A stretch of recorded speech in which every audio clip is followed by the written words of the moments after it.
अस्सलाम वालेकुम क्लास। उम्मीद है आप सब ठीक ठाक होंगे। और इस लेक्चर में हम देखेंगे आज के पॉइंटर्स क्या होते हैं।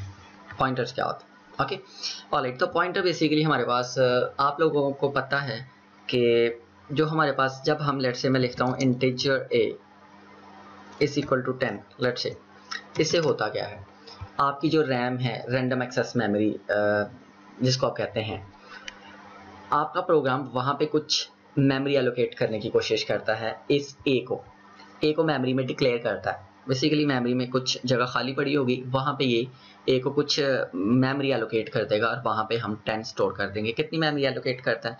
डेफिनेटली हमारे पास जो इंटीजर है ये 4 बाइट्स लेता है। अगर आप आजकल के कंप्यूटर्स की बात करें, क्योंकि हमारे पास 64 बिट सिस्टम्स हैं, तो 64 बिट सिस्टम में ये जो आपका जो इंटीजर है ये 4 बाइट्स लेता है। ओके अगर आपके पास 32 बिट सिस्टम है तो ये 2 बाइट्स लेता है। ओके अगर आप ये चेक करना चाहें तो ये कितने बाइट्स लिए हैं इसने, तो आप साइज ऑफ मेथड यूज़ कर सकते हैं। और लेट्स से मैं यहाँ पे ए पास कर देता हूँ इसको, तो अगर आप इसको रन करेंगे तो आप देखेंगे कि इसका आंसर जो है इट विल बी 4। तो बेसिकली ये जो आपको आंसर रिटर्न करता है ये बाइट्स में रिटर्न करता है। Okay fine, so it is 4। Okay अब हम क्या करते हैं, जब ये मेमोरी में कहीं पे इसको मेमोरी एलोकेट होगी तो उस सारे सेल का नाम हम ए रख देंगे और इसमें हम 10 स्टोर कर देंगे। एक्चुअली 10 नहीं स्टोर होगा, 10 की जो भी बाइनरी वैल्यू बनेगी, जो भी इसकी बाइनरी कोड में जो कन्वर्जन बनेगी, तो वो मेमोरी उस मेमोरी सेल में स्टोर हो जाएगा और उस मेमोरी सेल का कोई एड्रेस होगा। ओके इस मेमोरी सेल का कोई एड्रेस होगा। लेट्स से हम उस मेमोरी सेल के जो एड्रेस है वो देखना चाहते हैं, तो आप ऐसे कर सकते हैं कि आप एड्रेस ऑपरेटर यूज़ करें, एम्परसेंड साइन। जब आप किसी वेरिएबल के नाम से पहले एम्परसेंड साइन लगाते हैं तो इसका मतलब होता है कि आप ए की वैल्यू को प्रिंट नहीं करवाना चाहते, बल्कि आप ए का एड्रेस जो है उसको प्रिंट करवाना चाहते हैं। एड्रेस जो है वो आपके पास हमेशा जो है वो 8 बाइट्स का होता है। ओके और ये हमेशा जो है वो हेक्साडेसिमल नंबर सिस्टम में होता है। Okay hexadecimal number system. Okay hexadecimal number system क्या होता है? बेसिकली जैसे हमारे पास डेसिमल नंबर सिस्टम है कि जितने भी डिजिट्स बनते हैं वो 0 to 9 कैरेक्टर से मिलके बनते हैं। आप इसको समझने के लिए हम मज़ीद ऐसे कह सकते हैं, जैसे हमारे पास इंग्लिश का कोई भी जो वर्ड है, कोई भी लफ्ज़ है, वो हमेशा A to Z जो हमारे पास 26 कैरेक्टर्स हैं इन्हीं से मिलके बनेगा। जो हेक्साडेसिमल नंबर सिस्टम है इसमें हमारे पास A to F कैरेक्टर्स और 0 to 9 डिजिट्स ये शामिल होते हैं इसकी लैंग्वेज में। तो आपके पास जितने भी डिजिट्स बनते हैं वो 0 to 9 डिजिट्स, जितने भी इसके वर्ड्स बनेंगे वो 0 to 9 digits and A to F characters को यूज़ करते हुए बनेंगे। बेसिकली 10 जो है वो जो A है वो 10 को रिप्रेजेंट करता है, B 11 को, and so on up to F जो है वो 15 को रिप्रेजेंट करता है। तो इसलिए 0 to 15 हमारे पास 16 डिजिट्स बनते हैं, इसलिए हम इसको हेक्साडेसिमल कहते हैं। ऑलराइट हेक्सा 6 को कहते हैं और डेसिमल 10, तो 10 और 6 16 कुछ इस तरह से है। ओके अगर मैं इसकी आउटपुट चेक करूं तो मेरे पास जो है वो ए का एड्रेस प्रिंट हो जाएगा और ये जो एड्रेस है ये हमारे पास हेक्साडेसिमल नंबर सिस्टम में होगा और ये 8 बाइट्स का होता है। ओके आप देखें ये इसमें कुछ जो है वो FFE1C आ रहा है और ये जो आपको X लिखा हुआ नज़र आ रहा है ये basically this is not X, this is something like multiplication. आपके पास पता है मेमोरी में कुछ सेक्टर्स होते हैं और कुछ जो है वो डिफरेंट सेक्टर्स में आपका जो डेटा है वो स्टोर्ड होता है। तो ये 0 बेसिकली आई थिंक ब्लॉक को रिप्रेजेंट करता है कि ये block number 1, block number 2, block number 3 और इसके अंदर memory address 1, memory address 2, memory address 3 फ्ला इस तरह से। ठीक है बिल्कुल ऐसे ही जैसे हमारे यहाँ सोसाइटीज़ में लेट्स से A ब्लॉक उसमें house number 1 2 3 4 5 up to 10 let's say, इसी तरह B ब्लॉक उसमें अगेन 1 to 10 हाउस नंबर्स हैं। तो यहाँ पे बेसिकली जो 0 है वो ब्लॉक को रिप्रेजेंट कर रहा है, आप इसको इस तरह से समझ सकते हैं। ओके और अगर मैं इसका साइज़ देखना चाहूँ, लेट्स से मैं कहता हूँ सी आउट एंड एंडल और यहाँ पे मैं करता हूँ size of and this is %8। तो यहाँ पे आप देखेंगे कि इसकी आउटपुट जो है वो 8 आई हमारे पास, क्योंकि अभी हमने कहा ये बाइट्स जो साइज ऑफ मेथड है ये बाइट्स में आंसर रिटर्न करता है और जो एड्रेस होता है this is always of 8 bytes. तो यहाँ पे हमारे पास 8 आंसर आ रहा है। ओके फाइन, अब हम चलते हैं, हम इसको स्टोर करना चाह रहे हैं इस %a को। तो लेट्स से मैं कहता हूँ इंटीजर क्या करूँगा, मैं इंटीजर A करूँगा डेफिनेटली। अभी तक के लिए मैं कर सकता हूँ इंटीजर और address is equal to %a। Alright,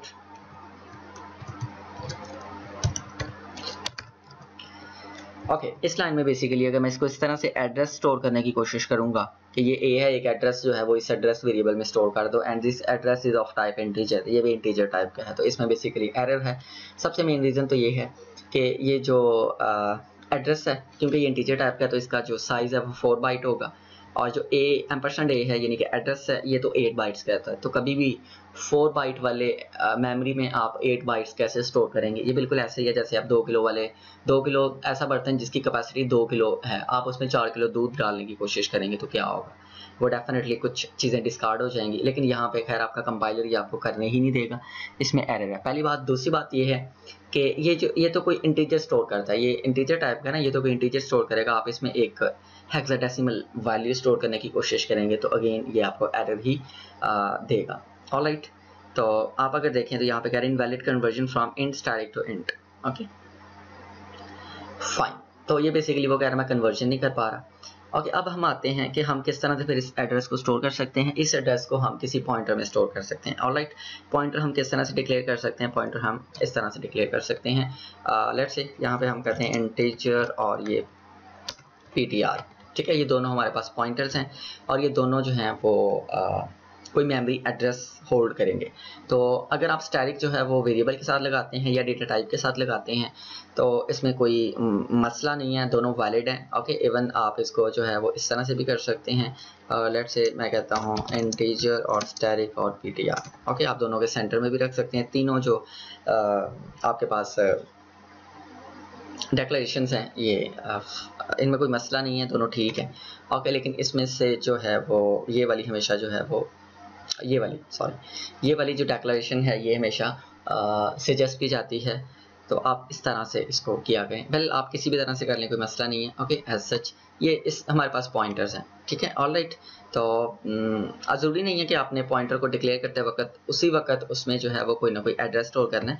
आप इसको इस तरह से भी कर सकते हैं। लेट्स से जैसे मैंने ptr यहाँ पे डिक्लेयर किया 2 टाइम्स किया तो इसमें तो डेफिनेटली एरर होगा, इसको मैं ptr2 कर सकता हूँ। ऑलराइट, अब मैं कहता हूँ यहाँ पे इंटीजर c है और c में हमारे पास लेट्स से 25 पड़ा हुआ है और यहाँ पे मैं कर सकता हूँ ptr2 इज इक्वल टू % और c।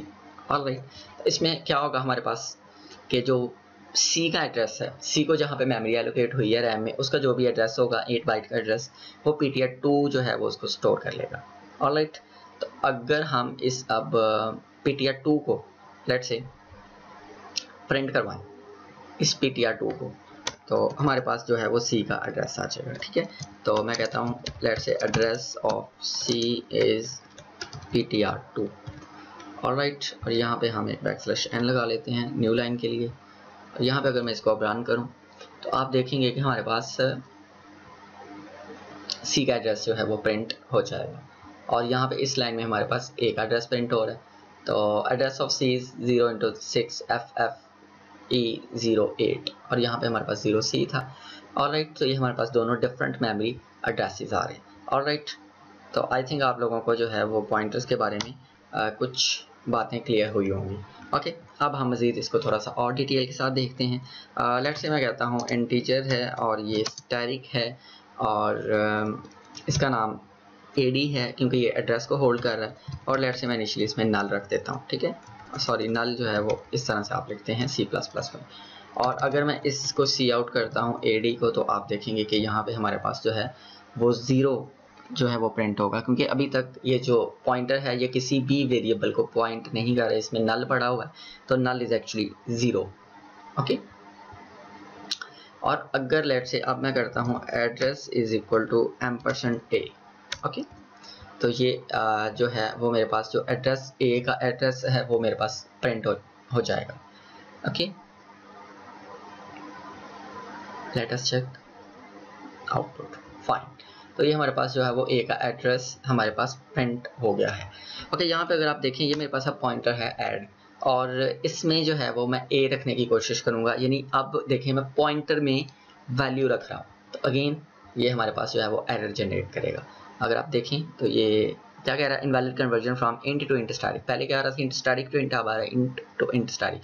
तो इंट स्टैटिक बेसिकली आपके पास पॉइंटर को रिप्रेजेंट कर रहा है, तो ये कह रहा है कि मैं वैल्यू को पॉइंटर में नहीं कन्वर्ट कर पा रहा, यानी इस ए को जो कि एक वैल्यू है इसको मैं पॉइंटर में कन्वर्ट नहीं कर पा रहा। तो पॉइंटर अगेन पॉइंटर का मतलब एड्रेस है, तो वो कह रहा है इस ए को मैं किसी एड्रेस में कन्वर्ट नहीं कर पा रहा। तो इस ए को अगर आप किसी एड्रेस में कन्वर्ट करना चाहते हैं तो आपको डेफिनेटली %a करना होगा। ऑलराइट फाइन, अब हम यहाँ पे इसको प्रिंट करवाते हैं, तो अब हमारे पास ये प्रिंट हो रहा है। ओके, अब हम एक काम करते हैं कि अब लेट से आपको एक और चीज़ सिखाते हैं कि एक चीज़ होती है रेफरेंसिंग और एक चीज़ होती है D referencing. Okay, so what is D referencing. यहाँ पे आप देखें अगर, तो मैं क्या कर रहा हूँ, मैं यहाँ पे AD से पहले यहाँ पे तो हमने देखा कि ये एड्रेस को प्रिंट करता है, ऐसा ही है ना, क्योंकि इसमें है AD में एड्रेस स्टोर है। अब हम क्या कर रहे हैं कि AD के नाम से पहले अगेन स्टैटिक लगा रहे हैं, इस चीज़ को हम कहते हैं डी रेफरेंसिंग। देखिए हम जब लिखते हैं AD, सिंपल AD हमें पता पॉइंटर है, तो इसका मतलब जो भी एड्रेस स्टोर है वो एड्रेस प्रिंट कर दो। ऑलराइट, जब हम इस पॉइंटर से पहले स्टैटिक लगाएंगे इसका मतलब होगा इस एड्रेस पे पड़ी वैल्यू को प्रिंट कर दो। तो जैसे ही मैं इसको प्रिंट करूंगा तो मेरे पास जो है वो अगेन 10 प्रिंट हो जाएगा। यहाँ पे ऊपर एड्रेस आ जाएगा, नीचे वैल्यू आ जाएगी। तो आप देखें यहाँ पे ऊपर 10 आ रहा है, नीचे वैल्यू आ रही है। फाइन, अब देखें यहाँ पे हम करते हैं static add is equal to let's say a plus 30। तो बेसिकली आंसर क्या हो जाएगा 40, a प्लस 30 40।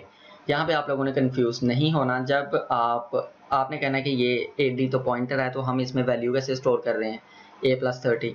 अब बच्चों क्योंकि हमने इसको डी रेफरेंस भी किया साथ, हम इसके नाम से पहले स्टैटिक लगा रहे हैं, इसका मतलब इस एड्रेस पे पड़ी वैल्यू अगेन, तो इस एड्रेस पे पड़ी वैल्यू क्या रखनी है a प्लस 30। तो अब अगर आप देखें कि आप सी आउट a करेंगे, आप देखें हम चेंजेस कहाँ पे कर रहे हैं, एड्रेस पे जाके चेंज कर रहे हैं। ऑलराइट, हम एड्रेस पे चेंज कर रहे हैं, लेकिन मैं इस a को प्रिंट करूंगा तो 10 नहीं प्रिंट होगा, बल्कि हमारे पास 40 प्रिंट हो जाएगा। तो आप देखें 10 40, बेसिकली हमने एंड लाइन कैरेक्टर यूज़ नहीं किया यहाँ पे, तो इसलिए हमें लग रहा है जैसे 10 40 आउटपुट आई है। तो बेसिकली 10 हमारी ऊपर वाली स्टेटमेंट थी और 40 हमारे पास जो है वो नेक्स्ट में जो है हमारे पास वो प्रिंट हुआ है। तो आप अगर नोट करें तो इसमें हमने क्या सीखा, what is a pointer and what is, हम किस तरह से किसी एड्रेस को रेफर कर सकते हैं और किस तरह से हम किसी पॉइंटर पर किसी एड्रेस पे पड़ी वैल्यू में चेंज कर सकते हैं। आप देखें जब भी आप एड्रेस पे चेंज करेंगे तो ओरिजिनल वैल्यू में भी